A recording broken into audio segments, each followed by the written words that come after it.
Property tax comes with the price tag of owning a home. It's money that helps fund police, schools, and roads. To determine how much you pay, the state of Maryland will reassess your property. But before the tax assessment gets to your mailbox, it's processed here, inside League Industries, with the organization League for People with Disabilities.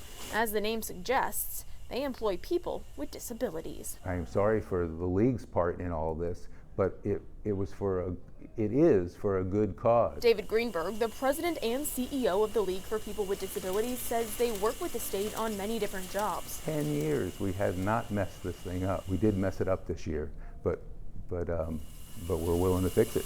But this year, when faced with a new format of the assessment, they wanted this new system, and we wanted to accommodate the state, and so we thought we could do it. Clearly, we were wrong. We didn't have enough time to test it out and make it happen correctly. He says they thought they were done last December, but says in January, people were getting duplicates and some people weren't getting them. In an email, the state says the vendor didn't alert them to the full scope of the problem until after the legal deadline to send out notices, which is January 30th. I'm surprised to hear that the state wasn't notified, because SDAT didn't know about it.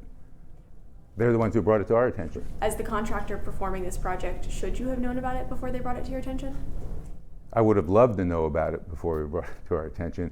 We thought we had done a good job, mailed them all out, didn't realize that the batches were mixed up. With the missed deadline, the state is working with the General Assembly to draft legislation to fix the problem, rolling the dice to make sure it gets done this session. Without it, the state says this year they would lose $3.1 million in revenue, and counties would lose about $25.3 million. But the full scope of the impact isn't clear. Who should be accountable for that? I think, first of all, I think that the state and our legislatures should understand that mistakes happen.